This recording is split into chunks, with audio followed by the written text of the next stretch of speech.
She was begging under the storm, clutching her baby, when a luxury car pulled up beside her.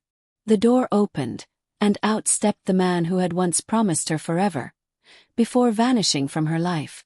But tonight fate brought them face to face, and what he did next would change everything. The city of Lagos had many stories, some told in the glimmer of skyscrapers, others buried beneath bridges where the forgotten slept. On this night, the rich dined in glowing towers while thunder rattled the heavens above the poor. Amara sat on the curb, her back against a concrete wall, her knees pulled tight to her chest. The baby in her arms stirred and whimpered, its lips trembling. "Shoo! Mama's here," she murmured, rocking gently, though her hands were stiff from the cold. The rain soaked through her clothes, flattening her hair against her face. Once, that same hair had smelled of lavender and coconut oil. Once, she had worn silk dresses and high heels. But those days, those dreams were gone like smoke. Her stomach growled, empty since morning. She had begged outside the bakery, but people passed her like she was invisible. Some looked away, some muttered insults, and one woman had tossed a coin that rolled into the gutter. She had cried then, not for herself but for the baby she held. "Hold on, my little Kobe," she whispered. "Mama will find a way." She didn't see the car approaching at first. It was sleek and dark, gliding like a predator through the wet night. When it stopped, she froze. The door opened, and polished leather shoes stepped into the puddle. A tall man emerged, his umbrella snapping open with a crisp sound. He wore a tailored navy suit that hadn't seen a drop of rain. His eyes, sharp, calculating, moved over her like a man examining a painting he half recognized. "Amara," he said quietly. Her breath caught. That voice, she knew it like a scar. "Chike," she whispered. The man's jaw tightened. "My God. It really is you." Before she was a woman begging in the rain, Amara had been a dreamer. She came from Enugu, a small town where laughter echoed through mud streets and women sold mangoes by the roadside. Her mother had taught her to pray, her father to work hard and keep her dignity no matter what. At 21, she came to Lagos to study nursing. She was poor but proud, always neat, always smiling. It was at a charity gala, one she had volunteered to serve drinks at, that she met Chike Obiora, the young heir to the Obiora group of companies. He was tall, charming, with a smile that could melt pride itself. He noticed her not because she was the prettiest girl in the room, but because she had refused to let him cut the line when serving guests. "You must be new," he'd said, amused. "I am," she'd replied, balancing a tray of champagne glasses. "But I know respect doesn't depend on money." He had laughed, the kind of laugh that makes a woman lower her eyes but smile inwardly. That night he asked her name. By the end of the week, he'd found her number. It started innocently. Lunch breaks, late-night phone calls, promises whispered under mango trees. Amara believed in him completely. He spoke of love, of marriage, of building a future together. She didn't care that he was a billionaire's son. She cared that he listened, that he treated her like she mattered. Until everything fell apart. When she became pregnant, she was terrified but hopeful. She imagined him smiling, holding her hand, promising to stand by her. But when she told him, his face turned cold. "Amara, this isn't the right time," he'd said. "What do you mean? You said you loved me." "I do, but my father, he won't understand. You don't know how much pressure I'm under." "So you're saying you'll abandon us?" "I'm saying I need time," he said, looking away. "Please just trust me." But time turned into silence. He stopped answering her calls. His number went dead. And one day, when she went to the Obiora mansion to find him, the security guards shoved her out like trash. "You're not wanted here," one had said, throwing her bag after her. That night, she walked the streets with her small belly and her broken heart. Her friends turned away. Her landlady threw her out when she couldn't pay rent. She tried working as a cleaner, but when her pregnancy showed, the manager dismissed her. By the time she gave birth to her son under the flickering bulb of a free clinic, she had nothing left. No home, no family, no Chaik.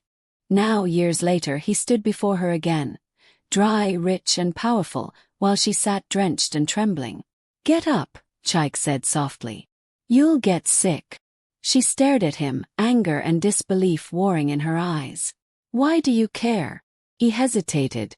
"Because I owe you more than I can ever repay." She gave a bitter laugh. "Owe me? You ruined me, Chaik. You left me when I needed you most." He looked down, shame flickering across his face. "I was a coward. My father." "Don't," she snapped. "Don't you dare blame your father. You made your choice." Lightning flashed, and for a moment their faces were illuminated. Hers gaunt and lined from hardship, his refined and unreadable. "I didn't know you had a child," he said, voice low. Her arms tightened around the baby. "You didn't want to know. What's his name?" She hesitated, then said, "Kobe." He blinked. "That's my grandfather's name." "I know," she whispered. "I named him after the only man in your family who had a heart." For a long moment neither spoke. Rain drummed against the umbrella. Taxi honked in the distance. Then, to her surprise, Chaik knelt in the mud beside her. "Come with me," he said. Amara recoiled. "What? You can't stay here like this. You'll both die out here. I've survived worse." "Amara, please," he said, his voice breaking slightly. "Let me help you. Let me at least get you and the baby somewhere warm." She wanted to scream, to tell him to go to hell. But her baby stirred, coughing softly, and her heart cracked open. "Why now?" she whispered. "After all these years?" He looked her straight in the eyes. "Because I finally learned what love costs." Chaik's car glided through the city streets, past markets and neon signs, until the landscape gave way to gated estates and trimmed hedges. Amara sat stiffly in the back seat, the baby wrapped in a dry towel that smelled faintly of expensive cologne. She stared out the window, her mind spinning. Every streetlight, every corner, every reflection on the glass brought back memories she'd buried. Inside, the mansion glowed like a dream. Chandeliers, marble floors, paintings worth more than she'd ever owned. The housekeeper, an older woman in a crisp uniform, gasped when she saw Amara. "Sir, who is?" "Prepare a room," Chaik interrupted. "And get a doctor. The baby's been out in the rain." The woman nodded quickly, glancing curiously at Amara. Amara followed silently as they led her up a grand staircase. The room they entered was larger than the entire apartment she'd once rented. She stood there awkwardly, afraid to sit on anything. "You can rest here tonight," Chaik said gently. "We'll talk in the morning." She wanted to say no. She wanted to leave. But when she looked at her sleeping son, tiny and peaceful at last, she just nodded. "Thank you," she murmured. He turned to go, then paused. "Amara." She looked up. "I never stopped thinking about you." She said nothing. The door closed behind him, leaving her alone with the echoes of a past she wished she could forget. Sleep didn't come easily. The bed was too soft, the silence too deep. Amara lay awake, staring at the chandelier shadows on the ceiling. Kobe slept beside her, his small hand clutching her finger. She brushed his curls gently, whispering a prayer over him. Down the hall, Chaik sat in his study, a glass of whiskey untouched beside him. His reflection in the window looked like a stranger. For years, he had buried his guilt beneath work and wealth. He'd built companies, funded charities, appeared on magazine covers, all to escape the memory of the woman who had once loved him without asking for anything in return. He had searched for her once, briefly, after his father's death, but Lagos was vast, and she had vanished like a ghost.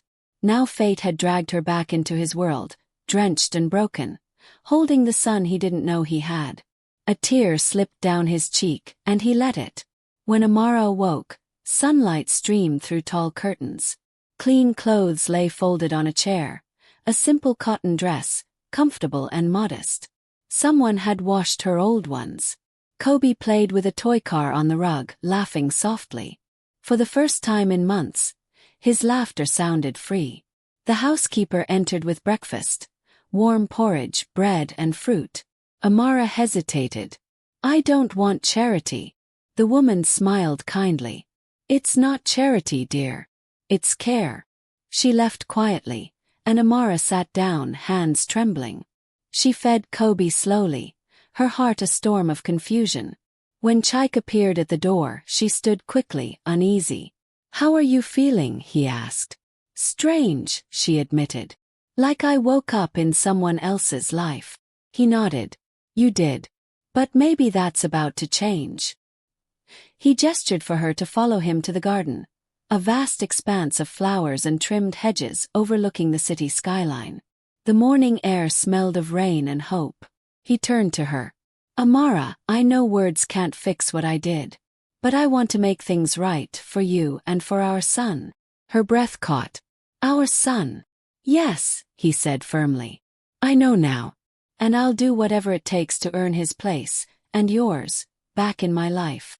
She shook her head, tears brimming. It's not that simple, Chaik. You can't just appear and erase the past. I know. But I can start by not running this time. The sincerity in his eyes unnerved her. He wasn't the arrogant young man she remembered. This was someone changed, haunted. Still she couldn't trust him. Not yet. She looked away, her voice trembling. You may be a billionaire, Chaik. But money doesn't buy forgiveness. I'm not buying it, he said softly. I'm asking for a chance to earn it. And as the wind stirred the garden leaves, Amara stood there torn between anger and a fragile flicker of hope. She didn't know what tomorrow would bring, only that her life had just changed forever. But what she didn't know was that someone inside that mansion had already decided she could never stay. The Obiora mansion looked peaceful that morning. The birds sang, the sun filtered through palm trees, and the smell of fried plantain drifted from the kitchen. But beneath that calm, something dark simmered. As Amara sat on the balcony feeding Kobe, a woman watched her from behind a curtain. Eyes sharp, lips tight. Ngozi, Chaik's personal assistant, and the woman everyone believed he would marry. She had worked beside him for years, loyal and efficient. In her heart, she had built silent dreams of becoming Mrs. Obiora. But now, a poor woman from nowhere had come back into his life, carrying a child that looked just like him. Ngozi clenched her fists. This woman will not ruin everything I've built. When Chaik entered the office later that day, Ngozi pretended to smile. Sir, she said smoothly, I've scheduled your meeting with the board. Also, the charity gala this weekend. Will you be attending? He nodded distractedly. Yes, but first make arrangements for Amara and the child. I want them comfortable. Have the doctor return this afternoon. Her expression didn't change, but her voice cooled. Of course, sir. Anything else? Yes, he said, leaning back. Please prepare documents. I'm updating my will. Ngozi froze. Your will? Yes, he said simply. I need to ensure my son's future is protected. His son.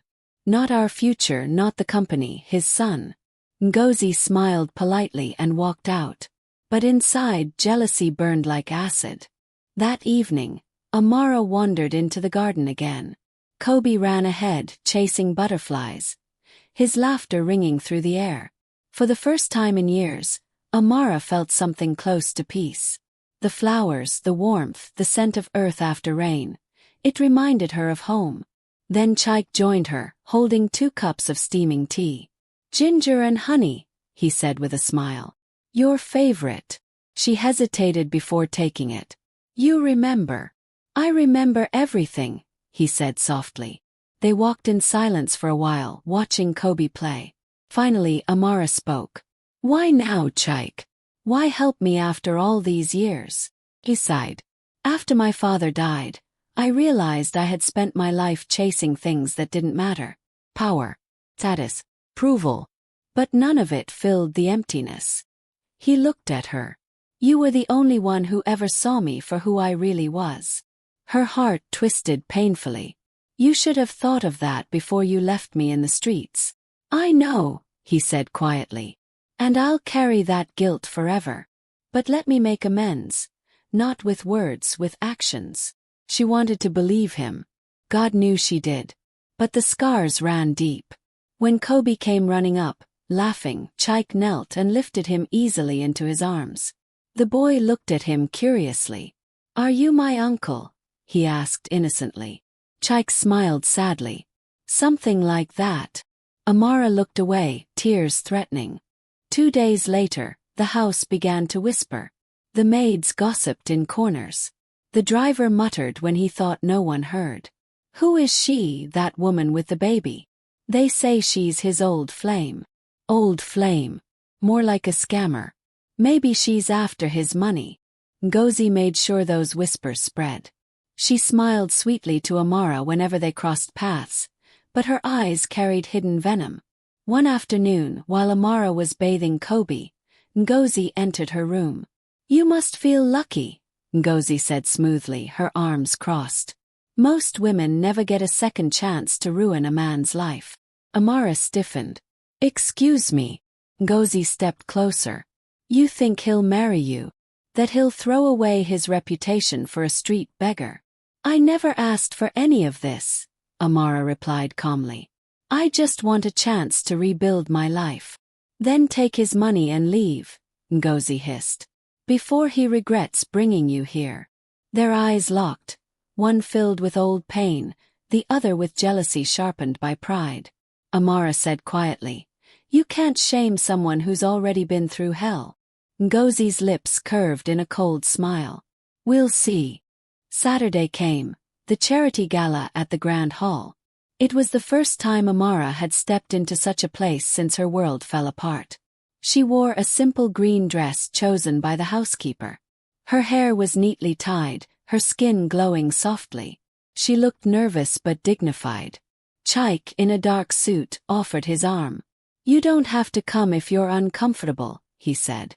"I'm fine," she lied. When they entered the hall, conversations paused. Cameras flashed. Rich men whispered to their wives. "Is that her? The woman from the slums? She looks beautiful."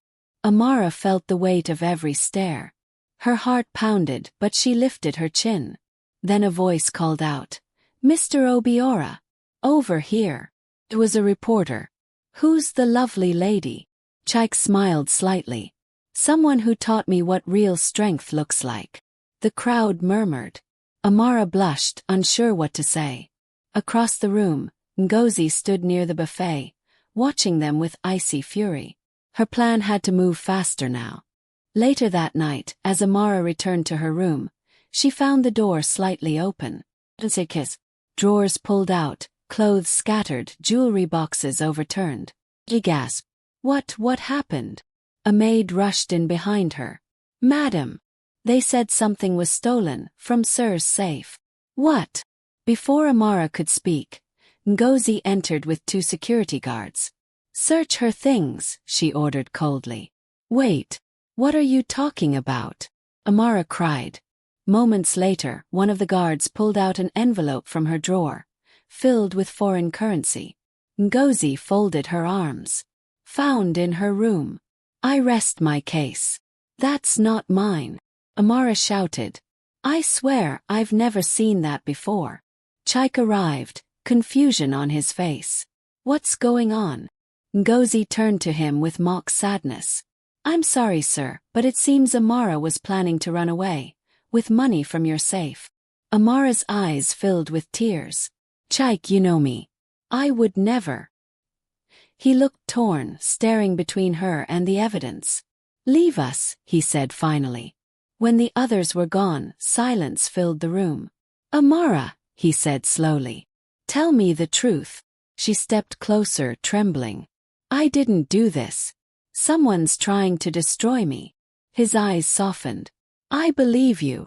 He gasped. "You do?" "Yes. Because the combination to that safe hasn't changed in 5 years. Only Ngozi knows it besides me." The next morning, Chaik confronted Ngozi in his office. "You went too far," he said, voice like steel. She met his gaze coldly. "I did what you should have done, protect your name. By framing an innocent woman." She's not innocent, Ngozi snapped. She trapped you once, now she's doing it again. You'll throw away your empire for her. He slammed his hand on the desk. I already threw away my soul when I abandoned her. I won't make that mistake again. For a moment, Ngozi's face twisted with rage and heartbreak. You'll regret this, she hissed. You'll regret choosing her over me. She stormed out, heels striking like gunshots. Days passed. Peace returned slowly. Chaik spent more time with Kobe, teaching him to read, taking him to the park, laughing like a man rediscovering joy. One afternoon, while they played football in the garden, Kobe tripped and scraped his knee. He cried out, and Amara rushed over. But before she could reach him, Chaik lifted the boy gently. Hey, soldier, he said, wiping the tears. Real men don't cry over small battles. Kobe sniffled. Mama says crying doesn't make me weak. Chaik smiled. Then your mama is smarter than I am. Amara laughed softly. For the first time it felt like a family. Fragile but real. Later, when Kobe slept, Chaik found her on the balcony. I've been thinking, he said. You and Kobe shouldn't live here under charity. I want to make this official. She frowned. Official. He took her hand gently. I want to marry you, Amara. Not out of guilt, out of love. Her eyes widened. Chaik. He smiled sadly. I lost you once. I won't lose you again. Tears welled in her eyes, but before she could answer, a loud explosion rocked the night. Smoke filled the hallway. Flames licked the curtains. The alarm screamed. Fire! Someone shouted. Everyone out. Amara grabbed Kobe, wrapping him in a blanket. Chaik, she screamed. He was already running toward the study, where his father's portrait hung, and behind it, the family vault. Chaik, leave it, she cried. There are documents in there, for Kobe's future. Before she could stop him, he disappeared into the smoke. Amara hesitated, then ran after him. Inside, heat seared her lungs. She saw him through the haze, trying to pull a drawer open. Chaik! She screamed, coughing. He turned too late. A beam cracked from the ceiling, crashing down beside him. She rushed forward, dragging him by the arm. Flames roared, devouring everything. They stumbled out into the courtyard, gasping for air. Chaik fell to his knees, coughing violently. His suit was torn, face blackened with soot. You're mad, she sobbed. You could have died. He looked up, eyes shining. I told you I wouldn't run this time. Then he collapsed. At the hospital, doctors worked through the night. Smoke inhalation burns, but he would live. Amara sat beside his bed, holding his hand. You fool, she whispered. You risked your life for papers. He stirred weakly. Not for papers, for you too. Tears spilled down her cheeks. Why, Chaik? After everything. Because love isn't about saying sorry, he murmured. It's about doing right, even when it's too late. Weeks later, the mansion was rebuilt. Ngozi had vanished. Some said she fled the country after police found evidence linking her to the fire. Chaik recovered slowly, but his spirit was different. Humbler, gentler. One sunny morning, he stood on the same balcony where their story had begun. Amara stepped out, wearing a white dress that fluttered in the breeze. Kobe ran circles around them, laughing. Chaik turned to her. So, will you let me start over? She smiled faintly. On one condition. What's that? That you never forget what it feels like to be in the rain. He took her hands, eyes warm. I won't. You taught me what love really means. Not comfort, not wealth, but sacrifice. As the wind rustled the garden, they stood there. Not a billionaire and a beggar anymore, but two souls who had finally found their way home. Epilogue. Years later, people in Lagos still spoke of the strange story. Of a woman once seen begging in the rain, now running hospitals for single mothers. And sometimes, when storms swept through the city, a black car could be seen parked under the bridge, its driver handing out blankets and food to the homeless. Because once upon a time, in a world of gold and mud, A billionaire had learned that compassion was the only true wealth.